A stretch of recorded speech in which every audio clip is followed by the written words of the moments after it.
Gate বন্ধ কেন? Gate বন্ধ, লোকে উঠতে পারছে না।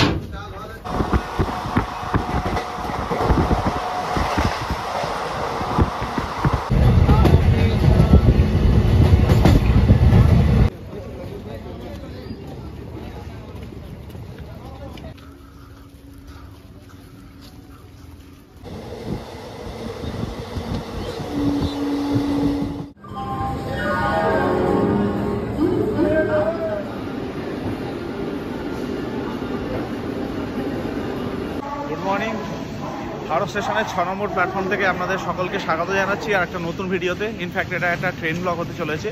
আজকে আমি জার্নি করবো 22321 হাওড়া সিউড়ি ফুল এক্সপ্রেস। আর পাশেই দাঁড়িয়ে রয়েছে 22303 হাওড়া গয়া বন্দে ভারত। কোনো একদিন চড়বো নিশ্চয়ই। আর 6 নম্বরে দেবে আমাদের ট্রেন। তো এই হুল এক্সপ্রেস প্রতিদিন হাওড়া স্টেশন থেকে 6টা বেজে 45 মিনিটে ছেড়ে যায় এবং সিউড়ি পৌঁছায় সকাল 11টা 5।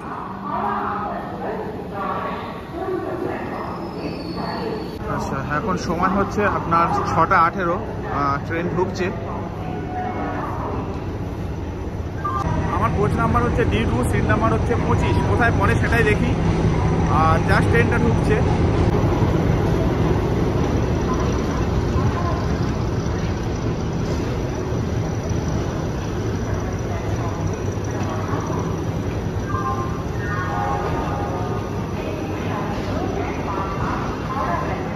D2 এই যাচ্ছে আমার কোচ। আমার সিট নাম্বার হচ্ছে 25।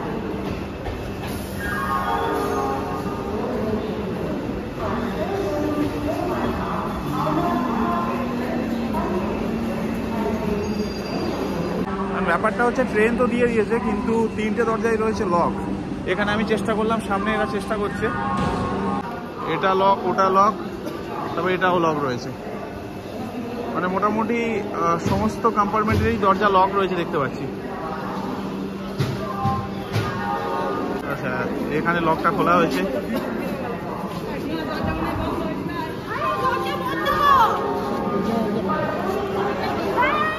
লোকে উঠছে, এখন একটু গ্যাঞ্জাম রয়েছে। বলে দিয়ে এই ট্রেনটা 240 কিলোমিটার জার্নি করবে এই হাওড়া থেকে সিউড়ি পর্যন্ত। মাঝখানে 9টা হল থাকবে। আমার জার্নি হবে দুর্গাপুর পর্যন্ত। আমি যাবো মামাভাগ্নে পাহাড় একদিনের ট্রিপে, তো সেটাই আমি তুলে ধরবো। তো আমি নামবো হচ্ছে 221 কিলোমিটার জার্নির পরে, অর্থাৎ দুর্গাপুর। সেখান থেকে যাবো মামাভাগ্নে পাহাড়। তো সেই গল্প থাকবে পরের পর্বে। আপাতত আমি ট্রেন জার্নিটা শেয়ার করবো এই গল্প। আচ্ছা, 25 হচ্ছে উইন্ডো, 25 হচ্ছে আমার সিট।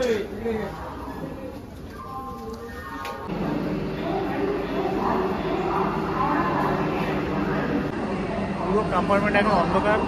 না সিটিং অ্যারেঞ্জমেন্ট দেখাতে পারবো, না দেখাতে পারবো ওয়াশরুম। পুরো অন্ধকার রয়েছে, লাইট জ্বলেনি। ট্রেনটা না ছাড়া পর্যন্ত হয়তো কিছু দেখাতে পারবো না। তো আমি জার্নি করছি দুবরাজপুর পর্যন্ত। আমার 3 ঘন্টা 42 মিনিটের জার্নি হবে। আমার মাঝখানে থাকবে 8টা হল। আর টোটাল যারা সিউড়ি পর্যন্ত জার্নি করবে তাদের মাঝখানে থাকছে 9টা হল। লাইট জ্বলে দিয়েছে। এই হচ্ছে কম্পার্টমেন্ট। দেখাচ্ছি আমার সিটটা, দেখাচ্ছি। এই হচ্ছে আমার সিট 25। 3জন করে বসতে পারে বোথ সাইড। তো যেরকম দেখতে পাচ্ছেন আমি সিটে বসে গেছি, লাইট জ্বেলে দিয়েছে। 3জন 6জন বসতে পারবে। আমি দুর্ভাগ্যবশত অপোজিট দিকে বসেছি। জায়গাটা যদি দেখায় দেখুন, এখানে চার্জিং প্লাগ রয়েছে, ফ্যানের সুইচ রয়েছে। ফ্যান যদিও বা এখানে চলছে, কে চালিয়েছে জানি না। তো বোথ সাইডে সেম। আর সিটিং অ্যারেঞ্জমেন্ট 3জন, এদিকে 3জন, মানে 3/3। এই হচ্ছে আমাদের কম্পার্টমেন্ট।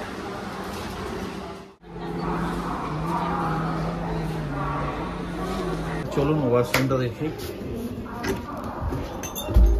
এই হচ্ছে ওয়াশরুম, ইন্ডিয়ান স্টাইল। বেসিন রয়েছে পরিষ্কার, মিরর রয়েছে, ছোটখাটো, ইন্ডিয়ান স্টাইল। ঠিক আছে, এই ট্রেন হিসাবে একদম ঠিক আছে। এখানেও বেসিন পরিষ্কার রয়েছে, মিরর রয়েছে একটা। মোটামুটি এই জায়গাটাও বেশ পরিষ্কার পরিচ্ছন্ন রয়েছে, কোনো স্মেল নেই।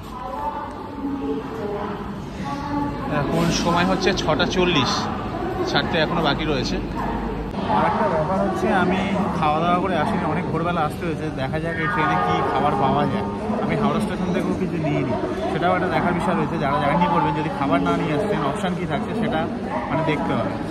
সময় হচ্ছে 6:45, একদম নির্দিষ্ট টাইমে আমাদের ট্রেন হাওড়া স্টেশনের 6 নম্বর প্ল্যাটফর্ম ছেড়ে বেরিয়ে যাচ্ছে।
যাই হোক, নির্দিষ্ট টাইমে আমরা হাওড়া স্টেশন ছেড়ে বেরিয়ে গেলাম। আমাদের প্রথম স্টপেজ হচ্ছে ব্যান্ডেল, 7:29 টাইম। সেখানে 1 মিনিটের হল রয়েছে, আর বাইরে বেশ ঠান্ডা রয়েছে। আমি গিয়ে আমার সিটে বসি।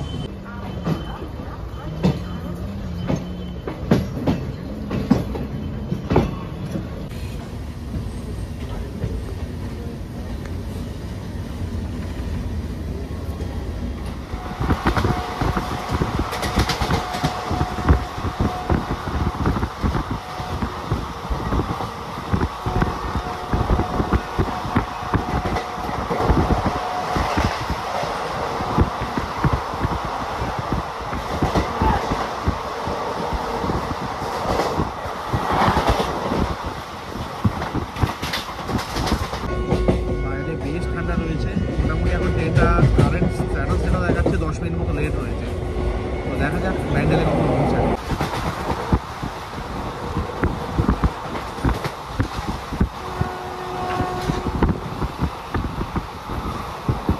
বেশ ভালো ঠান্ডা রয়েছে, তার সঙ্গে বাইরে কুয়াশা।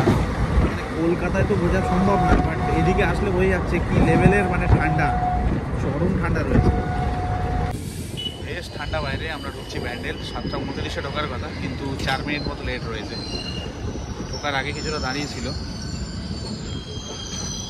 গেট বন্ধ কেন? গেট বন্ধ, লোকে উঠতে পারছে না, কি অবস্থা। চলুন এই গেট দিয়ে দেখি। সকালের ব্যান্ডেল জাংশন,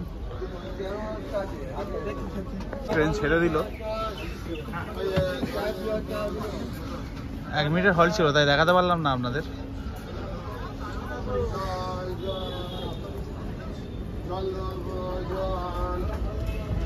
তো আমাদের পরের স্টপেজ হচ্ছে বর্ধমান, 8:87 এখানে টাইম, 2 মিনিটের হল রয়েছে।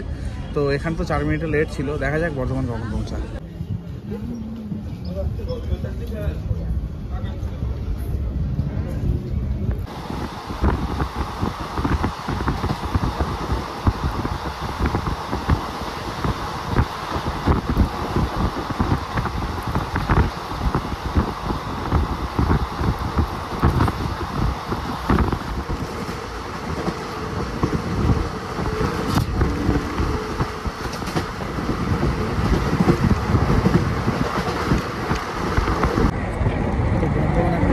পুরো ঠান্ডায় আমরা সেটিয়ে গেছি, বেশ ঠান্ডা। আর এতক্ষণ এই সিটে 2 জন বসেছিলাম, এখন 3 জন বসতে বেশ কষ্ট হচ্ছে। শীতকাল মানে জ্যাকেট প্যাকেট একটু এক্সট্রা একটা আমরা মানে ফ্লপি ব্যাপার থাকে, তো সেই কারণে বসতে প্রবলেম হয়, আর সেটাই হচ্ছে। আর বেশ ঠান্ডা, বর্ধমানে নামতে কিনা ঠিক নেই। এখনো পর্যন্ত এই ডালমুখ আর কফি ছাড়া কিছু আসেনি। তো বর্ধমান আমরা ঢুকছি।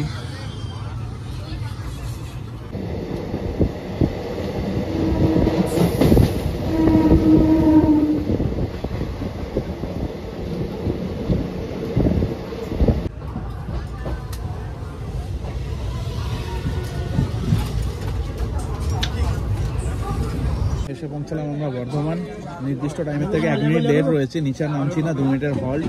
বেশ ঠান্ডা রয়েছে, বারবার করে বলছি, কলকাতার বাইরে যেটা হয়ে থাকে। আর খাবার দাবার সেরকম কিছু পাইনি, শুধুমাত্র মুড়ি এসছে, কফি আর বাদাম এইসব। আর এখন বর্ধমান থেকে জল বা অন্যান্য খাবার উঠছে, দেখি কিছু পাওয়া যায় কি না। আর এর পর স্টপেজ রয়েছে আমাদের মানকর 1:57। প্রচুর লোক উঠেছে, এই দিকটা ফাঁকা রয়েছে, এই গেট থেকে প্রচুর লোক উঠেছে।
ছেড়ে যেতে কুয়াশাও বেড়ে গেছে, তার সঙ্গে ঠান্ডাও, প্রচুর ঠান্ডা বেড়েছে, আর কিছু দেখা যাচ্ছে না।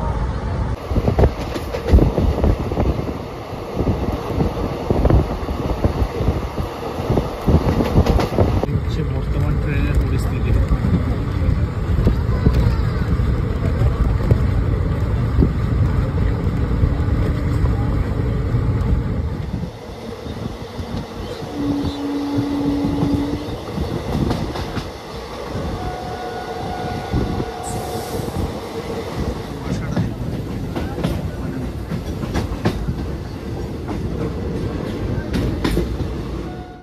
এবং যাচ্ছে মানকর, প্রায় 8 ঘন্টা মতো লেট, আর কুয়াশার জন্য কিছুই দেখা যাচ্ছে না।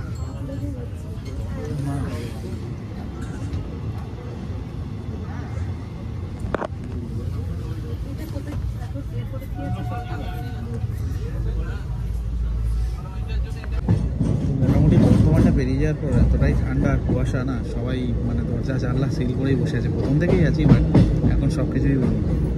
আর মানকর ছেড়ে যাচ্ছে 8 ঘন্টা মতো লেট, এরপর পানাগড়, তারপর দুর্গাপুর, অনেকটা পথ বাকি। মোটামুটি মোটের উপর 8 ঘন্টা লেট রয়েছে।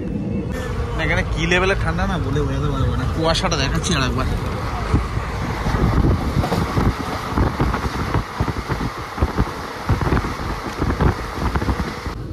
তো আমরা ঢুকলাম পানাগড়, বসে বসেই দেখাচ্ছি আপনাদের, কারণ 1 মিনিট করে হল সব জায়গায়। আর ভিড়ও দেখতে পাচ্ছেন, আর ঠান্ডাও প্রচুর, যার জন্য নামছি না। এখান থেকে বেরোনো খুব মুশকিল, মানে বারবার করে উঠে যাওয়া আসা, দুজন বসে আছে। অন্য টাইম হলে কী হয়, আমি গেটে দাঁড়িয়ে যাই, বাট যা ঠান্ডা গেটে দাঁড়াতে পারছি না, তাই বসে বসেই মানে এক্সপিরিয়েন্স শেয়ার করছি। তো পানাগড় ছেড়ে বেরোচ্ছে, পরের স্টপেজ আমি দুর্গাপুর। 40 মিনিটের ওপরে লেট রয়েছে, 1 মিনিটের হল্ট। মোটামুটি এখানে সব জায়গায় 1 মিনিটের হল্টই রয়েছে আপাতত। আর কুয়াশার কারণে মোস্ট প্রবাবলি লেট রয়েছে, মানে এতটা লেট হয় না এই ট্রেনটা। এই সিটগুলোর বড় সমস্যা হচ্ছে পায়ের মানে লেগ স্পেসটা অনেক কম, তার সঙ্গে সামনের সিটটা রয়েছে, আপনি কিছু খাবেন, বের করবেন খাবার, তাছাড়া মানে খুব বেশি কিছু হাত পা নাড়াচাড়া করতে পারবেন না, এটাই সমস্যা।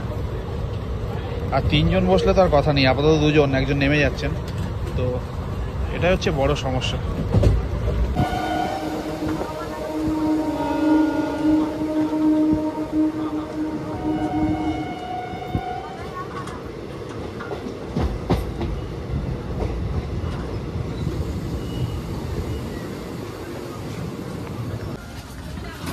এসে পৌঁছালাম দুর্গাপুর। মোটামুটি দুর্গাপুরেই সব ফাঁকা, প্রায় সবাই নেমে যাচ্ছে।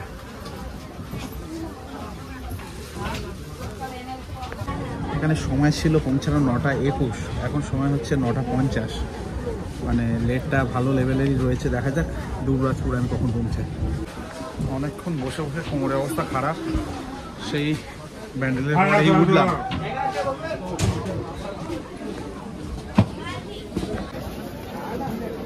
দুর্গাপুরেই ফাঁকা। দুর্গাপুর আসার পরে এই হচ্ছে কম্পার্টমেন্টের সিট, তো ফাঁকা পুরো। আর বাইরের ভিড় দেখে বুঝতেই পারছেন প্রায় মানে 80% লোক নেমে গেছে।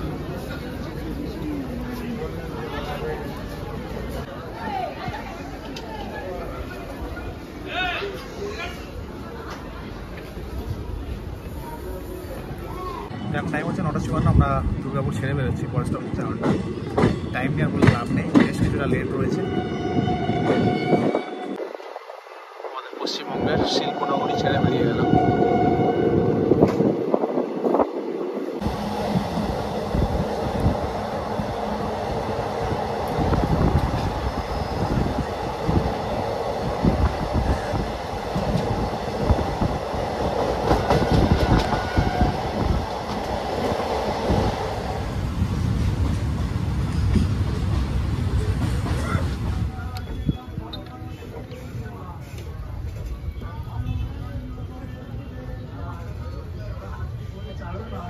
তো ফাইনালি আমরা ঢুকছি অন্ডাল। এখানে টাইম ছিল 9:40, আর বলে লাভ নেই টাইমের কথা, মোটামুটি 40 মিনিট মতো লেট রয়েছে। তো অন্ডাল জাংশনটায় ঢুকতে বেশ টাইম নিচ্ছে, 2-3 বার দাঁড়ালো। তো দেখা যাক, দুর্গাপুর তো দেখাচ্ছে 10:55। এই হচ্ছে অন্ডাল জাংশন, 10:17।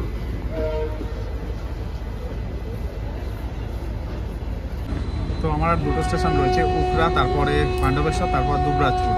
এবার যারা শিউড়ি যেতে যাচ্ছে তাদের জন্য 3টে স্টেশন রয়েছে। ট্রেন ছেড়ে দিল, 1 মিনিট মতো দাঁড়িয়ে ট্রেন ছেড়ে দিল, 1 মিনিটেরই হল্ট ছিল।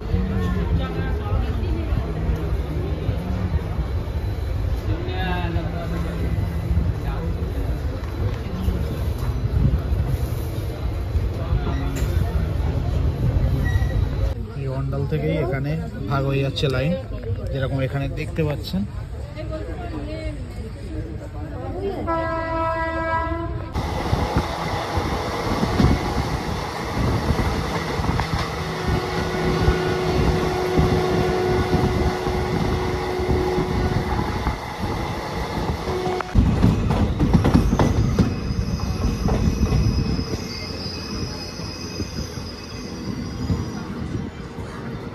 আমরা এসে পৌঁছালাম উখরা, পরে পাণ্ডবেশ্বর, তারপর দুবরাজপুর। আর টাইম নিয়ে কোনো কথা বলছি না। উখরা স্টেশন মানে 1 মিনিট করে প্রত্যেকটা জায়গায় হল্ট, বাট 2-4 মিনিট তো দাঁড়াচ্ছেই।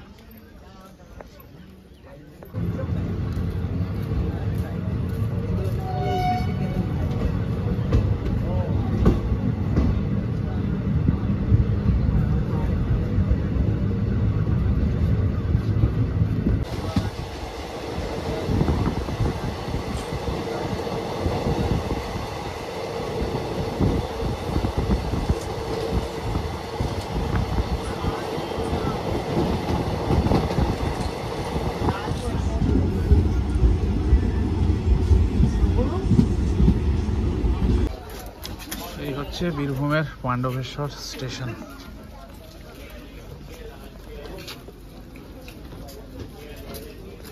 এখন সময় 11টা, 10:27 আমাদের দুবরাজপুর পৌঁছানোর কথা ছিল।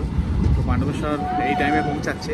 আর দেখার বিষয় মানে আনন্দের বিষয় হচ্ছে এই প্রথম এই ট্রেনটা সঠিক টাইমে ছাড়লো, 1 মিনিটেরই হল্ট নিয়েছে এই পাণ্ডবেশ্বরে।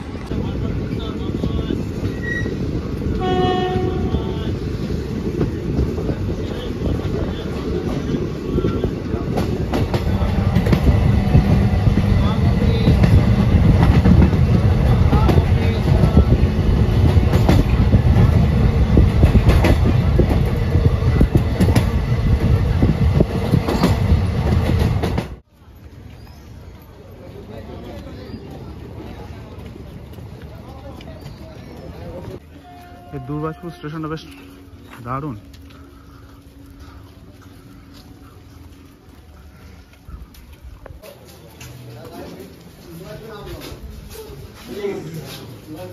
দুর্গাপুর স্টেশনে পৌঁছে গেছি, তো বাইরে বেরিয়েছি, এখান থেকে টোটো নেবো মা ভাগ্নের জন্য। এই ব্লগটা এখানেই শেষ করছি, দেখা হচ্ছে পরের পর্বে।